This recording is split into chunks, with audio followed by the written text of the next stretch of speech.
Tidak seluruh orang tua murid memiliki Android. Dan belum tentu pula bagi mereka yang memiliki Android memiliki kuota. 1. Sidik, amanah, patonah, tabligh. 4 hal itu. 4 hal itu merupakan pondasi karakter yang utama untuk membangun generasi. Sederhanakan kurikulum tentang pendidikan. Jangan digunakan pendidikan yang kurikulum hari ini diterapkan kalau pola ini akan berlangsung. Yang jelas pendidikan jarak jauh itu merupakan satu solusi, apalagi dalam situasi seperti ini, seperti yang terjadi di awal tahun 2020 ini. Kita mengalami bencana COVID. Pendidikan jarak jauh itu jelas merupakan salah satu solusi untuk mengatasi itu. Bagaimana pendidikan tetap berlangsung, hanya permasalahannya pihak sekolah, pihak masyarakat, pemerintah harus siap. Berbagai kendala diantaranya jaringan. Yang kedua, kesiapan masyarakat, orang tua murid memiliki fasilitas. Dan itu jelas menjadi kendala pertama. Tidak seluruh orang tua murid memiliki Android. Dan belum tentu pula bagi mereka yang memiliki Android memiliki kuota. Sementara pemerintah tidak memberikan kuota gratis kepada masyarakat, terutama orang tua murid, masyarakat yang memiliki murid, yang anak-anaknya sekolah. Itu pasti harus jadi satu pemikiran ke depan. Kalaupun memang teman-teman guru di sekolah bisa dianggarkan dari dana BOS untuk fasilitas itu, tapi ada kendala ketika orang tua murid tidak memiliki fasilitas itu. Bisa saja menggunakan televisi seperti yang pernah diterapkan oleh TPRI. Bukan berarti itu tidak ada masalah. Permasalahan pertama yang saya temukan di lapangan, tidak semua orang tua murid dapat menangkap siaran televisi. Permasalahannya bukan televisi TPRI tersebut tidak dapat menjangkau wilayah mereka. Permasalahannya terdapat pada antena penerima. Mereka harus membeli antena yang berbeda, yang bisa menangkap siaran TPRI. Itu juga permasalahan, tidak sederhana. Kalau secara selewat memang itu masalah sederhana. Tidak sampai pula pemerintah daerah pun menyiapkan, membantu itu. Bisa saja beralasan anggaran, bisa sangat mungkin itu. Ada satu usulan yang mudah-mudahan ke depan menjadi sebuah pemikiran baru supaya pembelajaran jarak jauh ini menjadi satu alternatif ke depan bisa dilaksanakan. Sebab istilah pembelajaran jarak jauh bukan baru hari ini, bukan hanya di tahun 2020 pendidikan melaksanakan pembelajaran jarak jauh. Sesungguhnya sudah dari dulu. Universitas terbuka contohnya sudah melaksanakan pembelajaran jarak jauh itu dengan sangat lama. Permasalahan yang mendasar di zaman teknologi seperti hari ini, bagaimana jaringan-jaringan ini bisa sampai ke setiap daerah. Itu mudah-mudahan Kementerian Informasi dan Komunikasi ke depan memperhitungkan itu, supaya pembelajaran jarak jauh atau yang lebih kita kenal hari ini sesungguhnya pembelajaran online.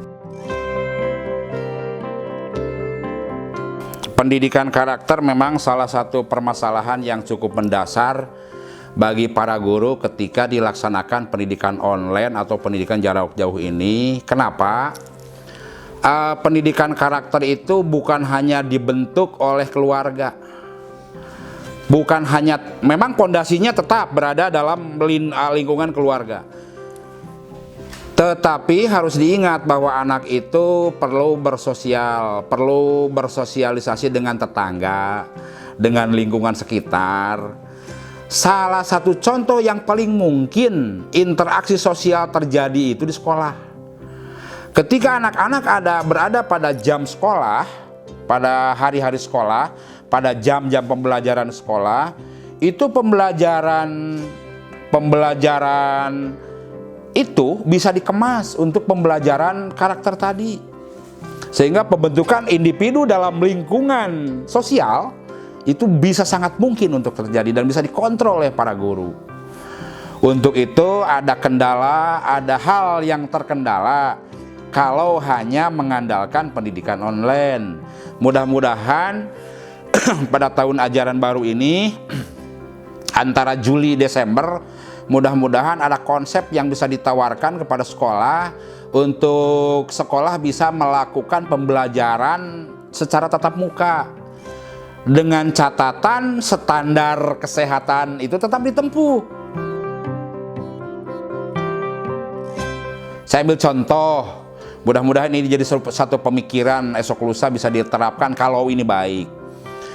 Untuk anak SD 28 orang murid per kelas. 28 berarti tersedia 14 meja, 28 kursi.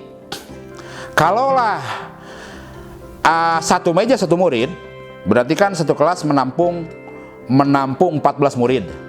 Jadi murid yang 28 orang itu bisa dibagi menjadi 2 hari yang berbeda, pada hari yang berbeda untuk pembelajaran tatap muka, untuk pembelajaran secara langsung. Bisa diatur. Satu kelas 28 orang berarti akan menggunakan satu ruang kelas dengan hari yang berbeda. Katakanlah untuk kelas 1, untuk kelas 1 SD terutama, kalau kelas 1 SMP, SMA itu karena mereka sudah punya dasar, tidak akan terlalu sulit mengarahkan seperti anak kelas 1 SD.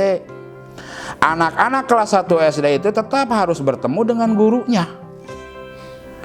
Bagaimana mereka mengenal lingkungan sekolah, mengenal gurunya, mengenal stakeholder sekolah, dengan catatan standar kesehatan tetap ditempuh. Contoh kalau 14 orang per kelas semuanya menggunakan masker, kemudian alat-alat kebersihannya dipersiapkan oleh masyarakat, oleh orang tua murid dan sekolah, saya pikir tidak akan terkendala. Pendidikan karakter bisa berlangsung dengan cara seperti itu.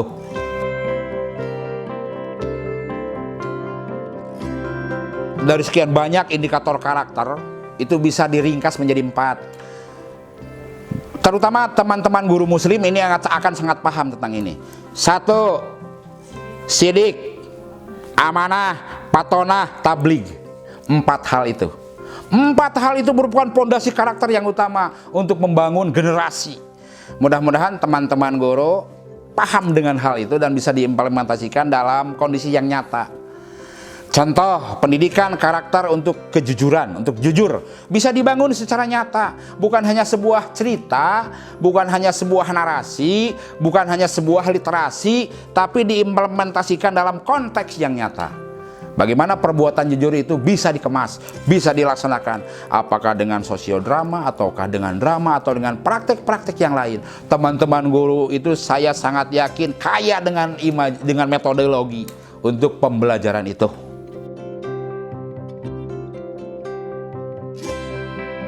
Sederhana jawabannya, sederhanakan kurikulum tentang pendidikan. Jangan digunakan pendidikan yang kurikulum hari ini diterapkan kalau pola ini akan berlangsung.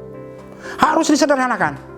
Sebab sehebat apapun pendidikan langsung dengan pendidikan online ini, pendidikan jarak jauh ini dengan pola, dengan keterbatasan berbagai hal, kalau muatan kurikulumnya tidak disederhanakan, berat ngontrolnya. Apalagi tentang keberhasilannya. Tapi bukan berarti tidak bisa dikontrol. Bisa kita kontrol. Contohlah sederhananya begini. Di abad ini muncul literasi. Gagasan tentang literasi.